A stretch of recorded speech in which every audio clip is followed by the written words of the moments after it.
gente vai aplicar multa quando necessário. É aquela história, a gente tem a fala mansa, mas o bastão na mão. Olá, este é o Poder Entrevista, eu sou Simone Cafruni, repórter do Poder 360 e vou entrevistar Gustavo Augusto, presidente do CAD, o Conselho Administrativo de Defesa Econômica. Com mandato até 11 de abril de 2026, Gustavo Augusto integra o Tribunal do CAD desde abril de 2022. É graduado em Direito e Ciências Navais, pós-graduado em Direito Público e mestre em Direito, com cursos na Harvard Law School e na Fundação Getúlio Vargas. Procurador Federal desde 2006, foi assessor jurídico da Presidência da República por 5 anos, período em que atuou como subchefe adjunto de Política Econômica. Também foi diretor do Departamento de Contencioso da Procuradoria-Geral Federal, coordenando nacionalmente a defesa das autarquias e fundações federais com atuação direta em processos no Supremo Tribunal Federal e nos tribunais superiores. Presidente, obrigada por ter aceitado o convite. Muito obrigado, Simone. Obrigado pela oportunidade de estar aqui. Saúdo todo mundo que está assistindo e é um prazer o CAD estar falando um pouquinho sobre concorrência e o cenário atual da competição. Agradeço também a todos os web espectadores que assistem a esse programa. Esta entrevista está sendo gravada no estúdio do Poder 360 em Brasília, em 26 de setembro de 2025. Para ficar sempre bem informado, inscreva-se no canal do Poder 360, ative as notificações e não perca nenhuma informação relevante. Presidente, o foco de sua gestão é o combate a cartéis, especialmente em combustíveis. Quais os resultados e os próximos passos e quais outros setores são prioritários para o CAD? O CAD tem um histórico forte de combate a cartel e um histórico forte de combate a combustível. Eu posso dizer que pelo menos de 2013 em diante, a gente já teve mais de 25 casos investigados e julgados, especificamente no setor de combustíveis. Teve uma condenação muito grande agora do primeiro semestre, que foi o cartel de combustível do Distrito Federal. A gente condenou 8 redes, né? Uma por acordo e 7 por condenação, 8 redes de combustível, não são 8 postos, são 8 redes. Aplicamos entre multas e contribuições, que são quando a empresa voluntariamente paga o valor, 250 milhões de sanções. Então, essa é uma preocupação grande. Recentemente, nós tivemos uma condenação onde nós não só punimos os representantes de sindicato, como determinamos que por 5 anos eles não podem exercer negócio. Então, a gente tem sido mais rigoroso, especificamente no cartel de combustível. Nós temos uma preocupação, primeiro, com dano ao consumidor. A gente tem avaliações que esses cartéis causam prejuízo para o consumidor na ordem de bilhões, só no Distrito Federal, 2 a 3 bilhões por ano de sobrepreço. E nós estamos também preocupados, e estamos conversando isso com a Polícia Federal, com o Ministério da Justiça, com o Ministério Público, com o avanço especificamente do crime organizado sobre os postos de gasolina. Mas, além dessa questão mais na ponta do varejo, a gente está observando todo o setor. A gente vai fazer uma audiência pública agora para discutir desde produção até a ponta, e a gente vão ter dali alguns insumos para a gente abrir novas investigações e mandar conclusões para a ANP, o MME, para outros órgãos e fazer uma colaboração para melhorar o setor como um todo. O CAD criou uma unidade para condutas unilaterais, na qual investiga abuso de posição dominante de Big Techs. A gente teve o caso recente aí do sistema de busca do Google e a condenação da Apple por conduta anticompetitiva no ecossistema digital do iOS. Como fiscalizar as Big Techs sem inibir a inovação e quais as maiores preocupações do CAD sobre o poder de mercado dessas plataformas? Essa é uma preocupação fundamental, né? Quando você começa a regular demais, porque a gente fala de Big Tech, mas a gente está falando de negócios digitais como um todo. Às vezes o pessoal pensa só em Facebook, Instagram, mas, por exemplo, os grandes casos que nós tivemos foi iFood, foi o Wellhub, né, que é o antigo Gympass. São negócios que não necessariamente são negócios digitais. E a gente tem também a questão do varejo digital. Então a gente tem que tomar uma preocupação muito grande de, ao mirar nessas condutas, a gente acabar inibindo inovação, inibindo novos negócios, principalmente os pequenos negócios. Então, um dos filtros que a gente faz é estabelecer o poder de mercado, ou seja, se a empresa está ali abaixo de 20% de concentração de mercado, o CAD normalmente não interfere, até porque ela precisa crescer, precisa conquistar, e isso dificilmente gera um problema concorrencial. A gente tenta focar nas empresas que têm maior participação de mercado. Não necessariamente Big Tech. Então, às vezes o pessoal pensa naquelas, de vez em quando falam 5 do GAFAM, das 7 maiores, mas não necessariamente isso. O Brasil tem empresas muito grandes que não estão necessariamente no cenário internacional. a gente tenta ter uma posição ponderada e a gente negocia muito. Então, para chegar ao ponto do CAD aplicar uma sanção, a gente já tentou negociar, a gente já explicou, já tentou coordenar a conduta. A gente tem um programa de conciliação muito intenso, o número de acordos nossos a gente deve divulgar no final do ano, mas estamos já com o número de acordos muito elevados. E a gente tenta fazer vários passos antes de uma condenação. Estamos, inclusive, com uma das grandes agora, a Apple, teve a medida preventiva, que elas foram condenadas por causa da App Store. Nós estamos tentando negociar, a gente só leva a uma condenação em último caso. No caso de fusões como o Pets, Cobasi, o Wickbold e Bimbo da panificação, como o CAD evita a concentração de mercado e como equilibrar o rigor técnico com agilidade para que as análises não travem negócios legítimos? O CAD ele prioriza muito a evidência econômica. Então, isso era uma tendência das autoridades antitruste até 20 anos atrás. Atualmente, o que a gente tem percebido de outros parceiros nossos, eles têm priorizado, às vezes, a retórica jurídica, ou seja, diminuíram os times de economista e aumentaram os times de advogado. O CAD ele não tem seguido essa tendência. Embora eu tenha formação jurídica, boa parte do tribunal tem, e é natural que assim seja, a gente tem um departamento de estudos econômicos com vários doutores em economia e a gente privilegia muito a evidência econômica. Então, a única forma que a gente tem de separar uma boa fusão de uma fusão ruim é com a evidência econômica, com o estudo, com a prática, investigando o mercado. O pessoal sempre me pergunta isso, puxa, mas isso é ruim ou bom que tenha tendo muitas fusões? A fusão não é nem boa nem ruim. Cada caso é um caso. Você pode ter uma fusão que vai gerar eficiência, que melhora, a empresa consegue competir mais, consegue investir mais, e você pode ter uma fusão que vai gerar um monopólio e vai prejudicar o consumidor. Separar qual é qual é o nosso desafio. No setor de saúde, quais práticas anticompetitivas têm sido mais recorrentes e que impacto elas podem ter nos preços e no acesso dos consumidores? O setor de saúde ele tem tido pouco problema de conduta e maior um problema de concentração. Então a gente tem visto já de alguns anos vários movimentos de concentração do setor, integrações verticais. As integrações verticais elas podem gerar eficiências, ou seja, o plano de saúde consegue controlar um pouco melhor o que está acontecendo na ponta, no atendimento, mas ele tem riscos para o consumidor. Então a gente tem já de algum tempo colocado algumas travas nas fusões em relação ao setor de saúde, principalmente pela questão de hospitais cativos, contrato de exclusividade. Esse é um movimento comum do setor, ou seja, acaba que se compra hospitais e se fecha o hospital para um determinado plano, e aí o que acaba é que o consumidor tem menos opções, porque obviamente o consumidor só tem um único plano. Se você tem uma cidade com 4 hospitais e cada plano fizer o seu cativo, o consumidor só vai ter um. E às vezes o tratamento que ele queria, o médico que ele gostava, não é no hospital que é do plano dele. Então a gente tem se preocupado com essa questão de fechamento de hospitais cativos, de integração vertical. Não é que necessariamente a gente vai proibir, mas a gente tem colocado alguns freios já nos últimos 2 anos, pelo menos. As investigações de gun jumping, aquela a consumação de fusões antes da aprovação do CAD, têm aumentado. Por que o senhor acha que isso está acontecendo e as penalidades atuais são suficientes? Olha, eu não acho que a conduta está aumentando, eu acho que a nossa capacidade de detecção que está aumentando. Eu acho que muitas empresas, primeiro, a gente teve um crescimento das empresas ao longo dos anos, o nosso nível de notificação não aumentou, então são 750 milhões de reais para a maior empresa e 75 milhões de reais para a menor, esse é o faturamento anual. Então muitas empresas passaram o threshold e não se prepararam para a legislação antitruste, é o primeiro ponto. A gente está falando aí dos últimos 10 anos, muitas empresas passaram esse threshold, antigamente é um número muito pequeno. E vários setores que não estavam acostumados com a legislação antitruste passaram a ter uma fiscalização do CAD. Então, um exemplo fácil de a gente entender é de concessionário de veículo. A gente teve muitas investigações e muitas condenações de concessionário de veículo porque era um setor que talvez não tivesse tão atento necessariamente à legislação antitruste. Nós estamos com setores, por exemplo, um setor absolutamente novo e um caso que subiu para o tribunal, setor esportivo. Nos Estados Unidos e na Europa, o setor esportivo há muito tempo segue a legislação antitruste. No Brasil não seguia por quê? Porque os nossos clubes eram associações esportivas e, portanto, ficavam fora do controle do CAD em relação à sua concentração.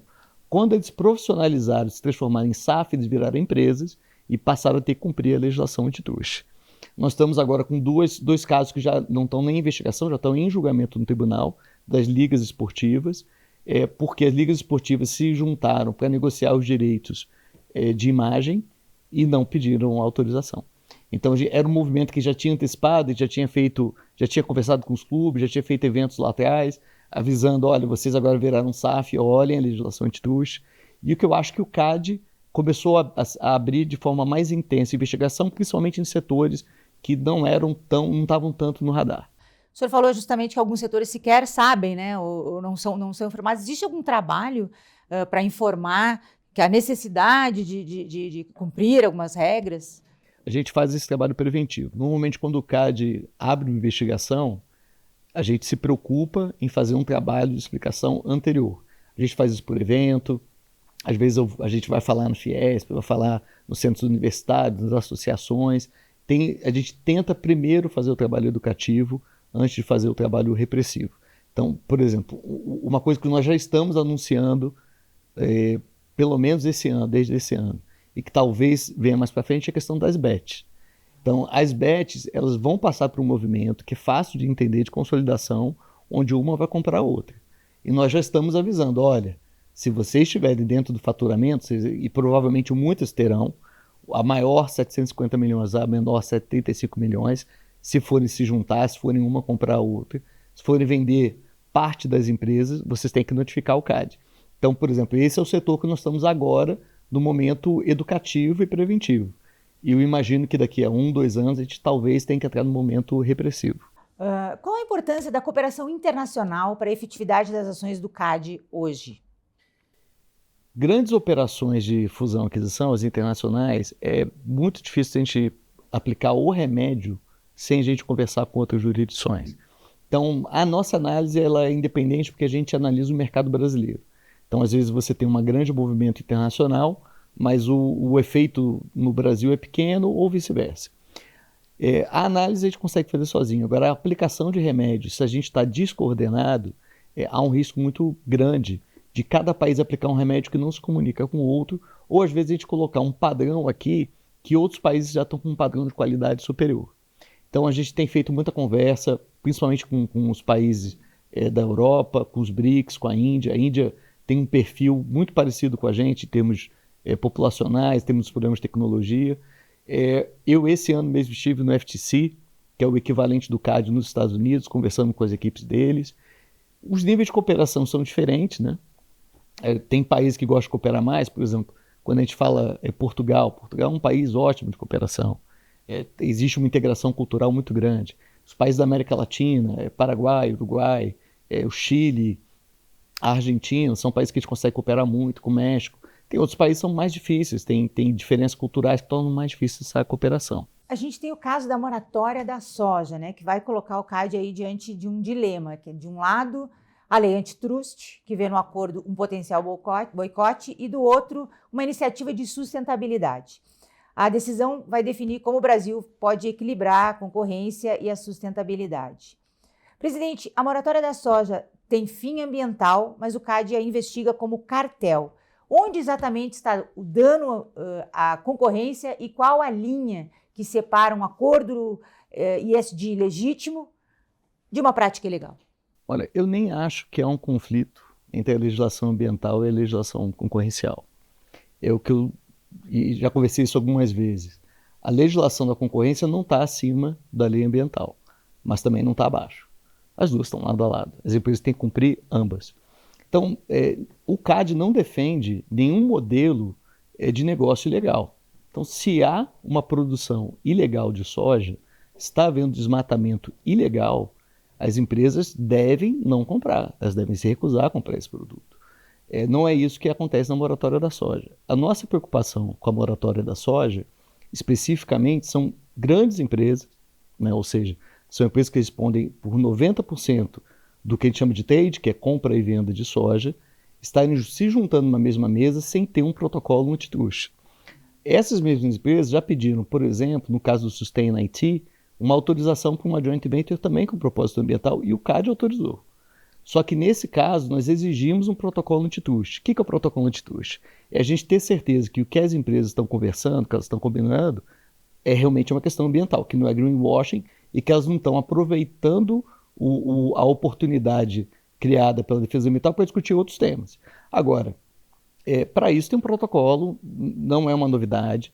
Existem protocolos no mundo, existem protocolos já decididos pelo CAD, e é isso que a gente gostaria de ver no caso concreto. Se é cartel, se não é cartel, é algo que somente a investigação vai demonstrar. Então, para isso, tem escuta telefônica, tem busca e apreensão, cartel é crime, então tem uma investigação policial, e isso vai longe ainda. O que o tribunal vai decidir agora é a medida preventiva. Então, isso vai ser decidido na semana que vem, pelo menos está pautado para ser decidido semana que vem.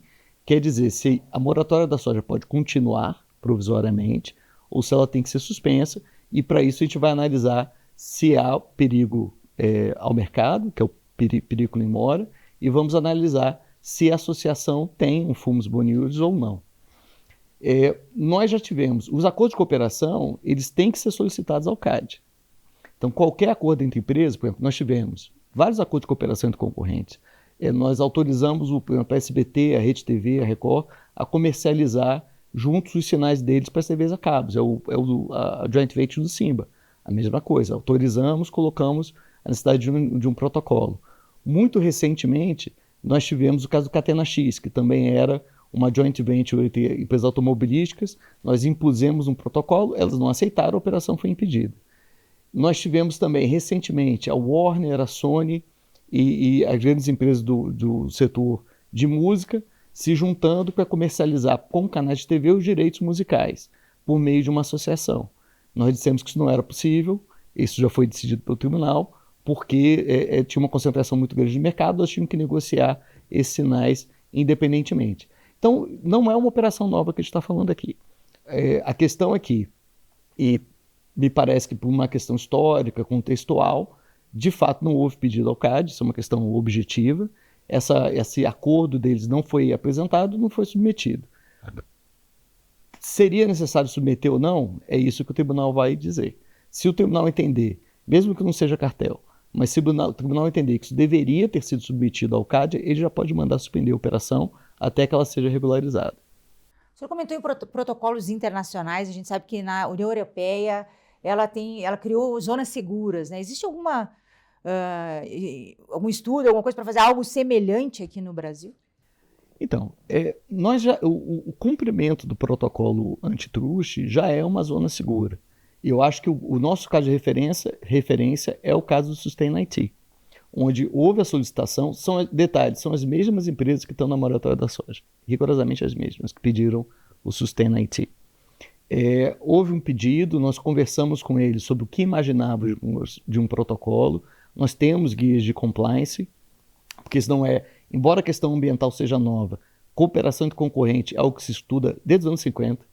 Por sinal, o antigo presidente do CAD, o presidente Cordeiro, tinha uma tese de doutorado escrita sobre isso e tem um livro sobre acordo de cooperação. Então não é um assunto que surgiu agora, é um assunto que já conhece, pelo menos, internacionalmente desde os anos 50. E o que a gente recomenda nesse tipo de caso é a notificação ao CAD, uma formalização, se criar um protocolo para se certificar o que está sendo discutido ali. Ou seja, as empresas elas têm que manter uma auditoria independente para comprovar tudo que está sendo discutido, ela tem que manter registro das reuniões, ela tem que ser muito clara o que está sendo discutido. A gente não pode admitir que executivos de empresas concorrentes sentem numa mesma sala e ninguém sabe o que está acontecendo. Isso é um sinal clássico que nos leva a desconfiar de um cartel. Pode não ser, mas os executivos estão sentando ali, a gente tem que ter uma confiança que eles não estão discutindo preço, eles não estão discutindo quem compra, quem não compra, não estão discutindo cotas de compra, e para isso tem que ter auditoria, tem que ter protocolo antitruste, tem que ter compliance, tem que ter relatório, tem todo o protocolo que, nesse caso, nós obviamente fazemos julgamento e vamos ver se estava sendo cumprido ou não. A variável nova aqui, pelo que eu entendi, então, é a questão ambiental, né? De que forma essas decisões podem criar insegurança jurídica nessa área? Olha, eu não acho que a insegurança... Desculpa, eu não acho que há insegurança jurídica nessa área, porque nós estamos sendo muito claros na nossa comunicação do que tem que ser feito. O que tem que ser feito é apresentar o pedido ao CAD, fazer a notificação, montar o protocolo e cumprir. o que está acontecendo não é uma dúvida. O que está acontecendo é uma resistência a fazer o que está sendo solicitado. Então, uma vez que o CAD aprova a operação, não há insegurança jurídica. É só cumprir o protocolo que foi acordado. O que tem acontecido com as empresas é uma resistência muito grande a querer, de fato, formalizar essas iniciativas. Presidente, de que forma uma atuação firme do CAD melhora a previsibilidade regulatória e pode atrair mais investimentos ao Brasil? Concorrência, legislação de concorrência, ela é um grande indicador da saúde de uma economia saudável. As grandes economias do mundo, todas têm autoridades antitruste, as grandes economias do mundo, todas têm autoridades de defesa da concorrência que atuam ativamente. Por exemplo, se a gente for pegar o caso do americano, eles têm duas agências, que é o DOJ, que é o Ministério da Justiça, um departamento de justiça, mas o equivalente ao Ministério da Justiça, e eles têm o FTC, que é o Federal Trade Commission, que é o nosso equivalente, e que tem atuações muito duras. E no caso dos Estados Unidos, além das duas autoridades, você tem toda uma litigiosidade privada. Lá é permitido que uma empresa processe a outra para discutir antitruste. Isso é uma ferramenta para se ter negócios, porque quando você tem uma autoridade antitruste que atua bem, você consegue ter entrada no mercado, você consegue que as empresas entrem, você consegue ter inovação, você consegue que as startups cresçam.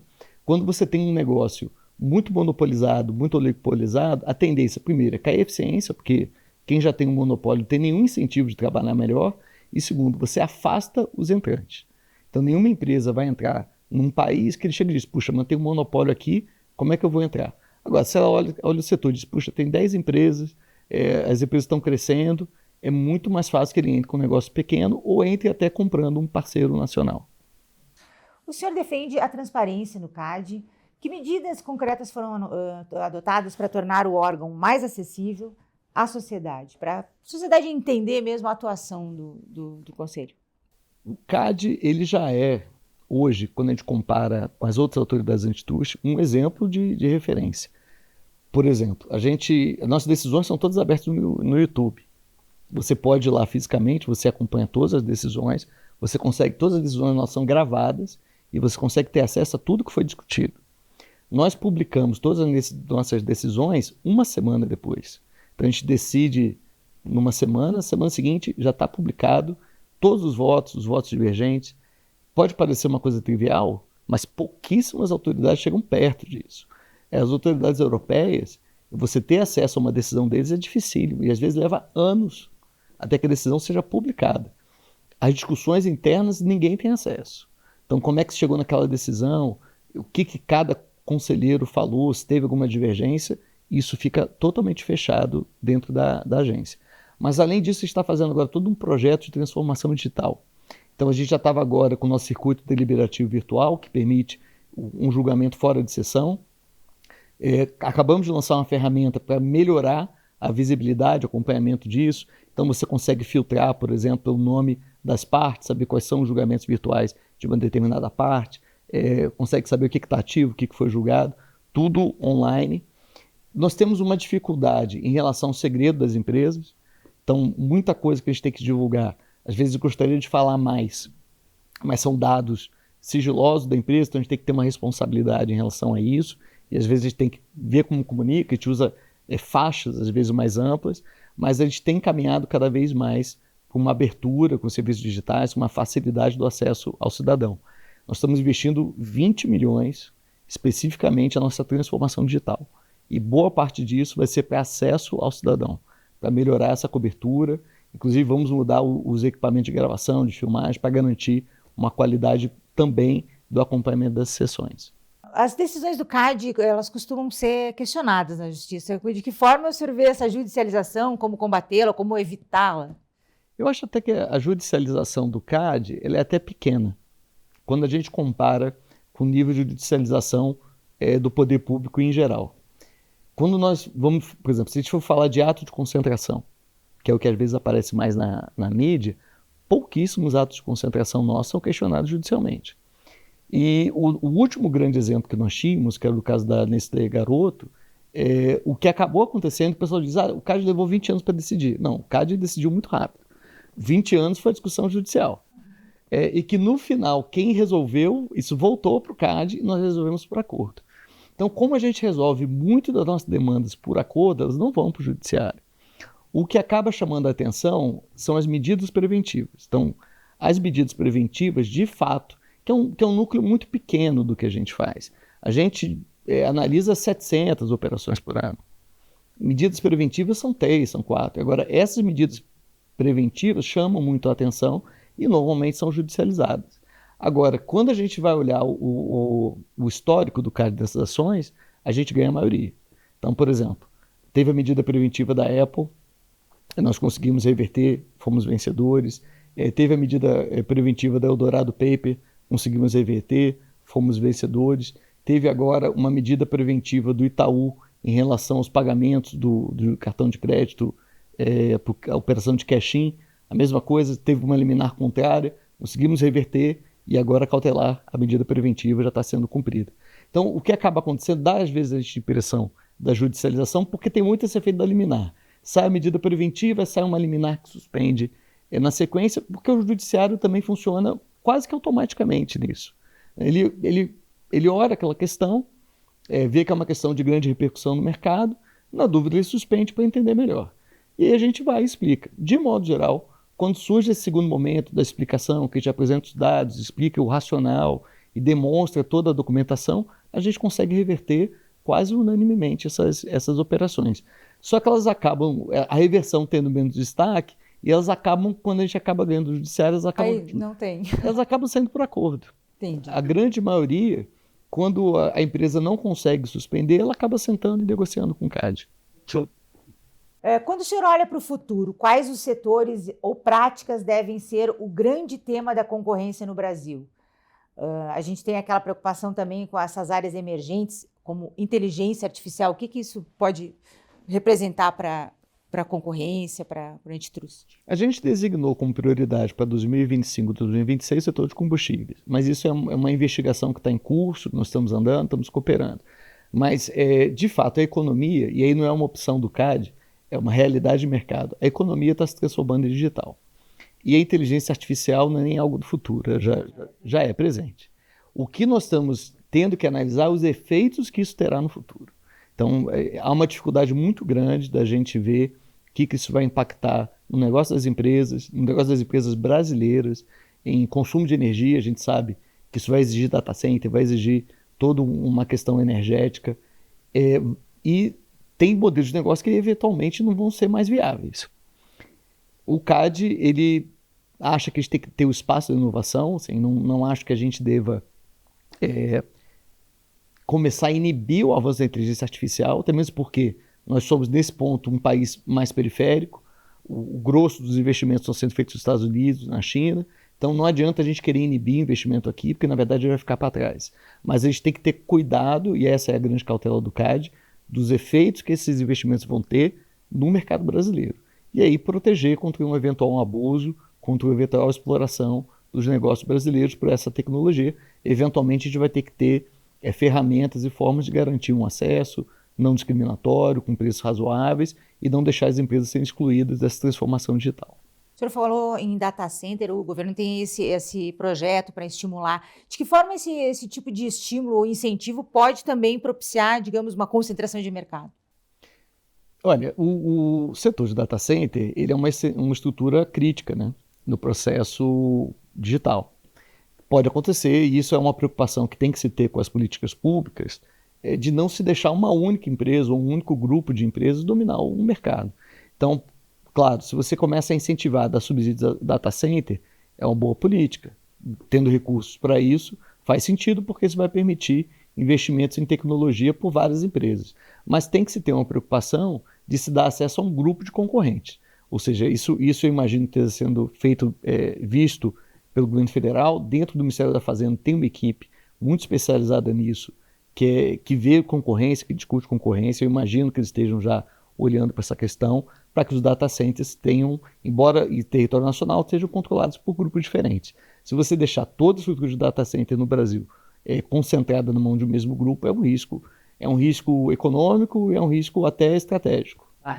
Eu queria saber agora, o senhor como presidente do CAD, se tem algum tipo de legado que gostaria de deixar da sua gestão. Eu ainda tenho alguns meses de gestão, então a gente normalmente pensa no legado no final. Mas se eu puder deixar um legado, seria de segurança jurídica e previsibilidade. Eu acho que é importantíssimo para o empresário, para o investidor, para a pessoa que procura o CAD. Ele pode até não concordar com as nossas decisões e faz parte do jogo, mas que elas sejam previsíveis. Ou seja, que o advogado, quando consultado, que o empresário, quando estiver planejando seu negócio, ele consiga mais ou menos imaginar se será ou não um problema no CAD, se ele precisa ou não consultar a gente. Isso é um ponto muito delicado. Ou seja, eu sempre digo, a decisão de saber se tem que consultar ou não o CAD tem que ser mais simples do que a consulta. Não pode ser algo tão complexo, mais complexo do que ir lá e pedir. Então isso é uma grande questão que a gente está tentando passar essa tranquilidade, passar essa segurança jurídica e passar essa previsibilidade das nossas atuações. Os empresários costumam criticar que o CAD às vezes pune demais. Como é que o senhor vê essas críticas? Eu estou para ver a pessoa que é punida achar justo. Um dia talvez isso aconteça. Mas quando a gente compara a atuação do CAD com outras autoridades, principalmente considerando o porte da nossa economia, a gente está falando de uma das 10 maiores economias do mundo, o nosso nível de punição é baixo. O CAD hoje, quando você olha os valores que são aplicados, a gente divide em multa e contribuição. Contribuição é o que tem um acordo com a empresa, multa é uma sanção. Os valores de contribuição, ou seja, quando a empresa vai lá, ela reconhece a culpa e ela vai lá e paga, eles são maiores do que os de multa. A gente está chegando em 2025 especificamente, nós estamos chegando em 500 milhões, juntando multa e contribuição. As contribuições são maiores que as multas. Então, se a gente está tendo esse sucesso nesses acordos, eu acho que é porque as empresas estão concordando, as empresas não estariam aceitando efetuar pagamentos se não estivessem achando eles justos. E o CAD tem, inclusive, tido, eu diria assim, a autocrítica de rever multas que foram excessivas. Muito recentemente teve um caso da Rumo, que de fato houve uma multa aplicada, que era uma multa de 250 milhões, o CAD, houve uma discussão judicial, o CAD entendeu os argumentos judiciais e resolveu, não, vamos fazer um acordo aqui e vamos encerrar essa demanda e rever os parâmetros da multa. Então, acho que até essa autocrítica do CAD, ela é importante, ou seja, não é aquela autarquia, não, vamos recorrer até a última instância e passar 20 anos recorrendo. Hoje, não tem hoje, os primeiros casos nossos que foram judicializados, que são os dos cartéis de cimento, coisa de 20 anos, eles não foram concluídos por uma decisão judicial, foram concluídos por acordo, no meio do desenrola. Então o CAD tem buscado essa conciliação, acho que a gente tem sido ponderado no uso de multas, quando a gente compara com os Estados Unidos, com a União Europeia, as autoridades têm sido muito mais agressivas, tanto no número de casos que tem aberto, quanto no valor de multas que eles têm aplicado, e a gente vai aplicar a multa quando necessário. É aquela história, a gente tem a fala mansa, mas o bastão na mão. Se a gente puder resolver na negociação, e eu vou dar um exemplo agora muito recente, o caso do Gol Azul foi um caso que a gente conseguiu resolver, não precisamos aplicar nenhuma punição nas empresas, e as empresas recuaram e agora, hoje de manhã, já anunciaram que vão desfazer o code share, o compartilhamento de voos. Isso para a gente é a solução perfeita, o CAD não quer aplicar multa, o CAD não é esse nosso objetivo, bater recorde de punição. Nosso objetivo é proteger o bem-estar do consumidor, proteger a eficiência da economia, proteger a inovação. Se a gente consegue isso de uma forma consensual, quanto melhor. O Brasil tem vários setores muito concentrados. O senhor citou um deles, que é a aviação. A gente tem também, acho que, telecomunicações. Que outros setores vocês veem como os mais concentrados e que tem que olhar de lupa? O setor concentrado, às vezes, é da natureza do setor. Por exemplo, telecomunicações é extremamente difícil que você vai ter um setor com mais de 4 concorrentes. A definição de setor concentrado justamente quando os 4 concorrentes principais têm mais de 80%. A gente também trabalha com outros índices de HHI, tem setores que naturalmente são concentrados. Nesse caso, que a gente tem que observar a rivalidade. Tem uma diferença de concentração e rivalidade. Você pode ter um setor concentrado com alto nível de rivalidade. Só que há uma tendência, e isso é uma demonstração econômica, que quanto mais concentrado o setor, é menor a rivalidade. Então, o que a gente tem que observar são esses fatores. Como é que a gente vê rivalidade? Se uma empresa estiver investindo em inovação, está desafiando a outra, está fazendo promoção, contesta, desafia, esse é o ponto que a gente quer ver. E aí, esses setores são setores que a gente costuma observar e dizer, olha, ele está saudável, está concentrado, mas está saudável. Quando você vê as empresas com os preços, não tem uma disputa de preço, não tem uma disputa de modelo, uma não entra no mercado na outra, cada um está trabalhando com um cliente diferente, um perfil diferente, esse é o setor que nos preocupa, porque ele não está sendo desafiado. É bom sempre a gente ver empresas entrando, empresas saindo, modelos de determinados negócios, alguns modelos sendo novos surgindo, outros modelos sendo testados e voltando. Isso é um bom sinal. Mas, especificamente, setor, acho que hoje, aviação é um setor concentrado, telefonia é um setor concentrado, nós temos também parte de bebidas alcoólicas, né? Muito concentrado no Ambev, na Heineken, e o setor também de plataformas digitais de ginástica, também hoje muito concentrado no El Hub e Total Pass. Todos os 4 setores estão sendo muito acompanhados. Temos o setor de entrega de alimentos, também o iFood e poucos concorrentes, né, poucos entrantes.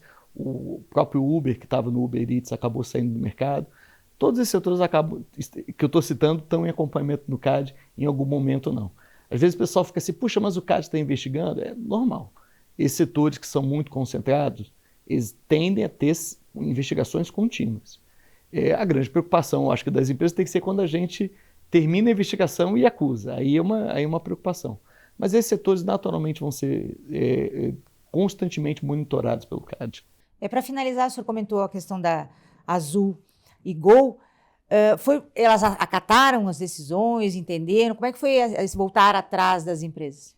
Não, eu acho que elas acataram plenamente. Quer dizer, o CAD ele tinha dado uma determinação que elas teriam que notificar até 14 de outubro a operação de compartilhamento de voos, quer dizer, eles tinham começado o compartilhamento de voos sem uma solicitação, o tribunal decidiu sobre isso, não aplicou uma sanção, mas deu um prazo de 30 dias, suspendeu novos compartilhamentos, deu um prazo de 30 dias para eles notificarem, e as empresas decidiram desfazer a operação. Então, essa parte está encerrada, não vai ter nenhuma sanção, não vai ter nenhuma repercussão.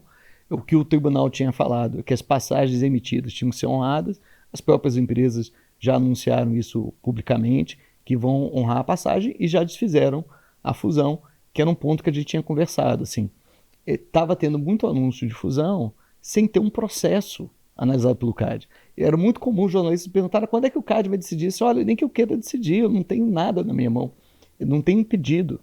E agora as empresas publicamente tiraram isso da mesa, primeiro na audiência na Câmara dos Deputados, foi realizada terça-feira, os representantes da empresa claramente falaram no Poder Legislativo que essa operação não seria levada a cabo, e de ontem para hoje já saiu fato relevante confirmando tanto a desistência do cold share quanto a desistência da fusão, o que pelo menos nos dá uma tranquilidade que não vai ter uma concentração maior no mercado. Mas, mais uma vez, isso foi uma decisão das empresas, não foi uma ordem do CAD, a gente vê com bons olhos, porque tínhamos algumas preocupações, mas é uma decisão deles que a gente acha que foi bem encaminhada. Chega ao final esta edição do Poder Entrevista.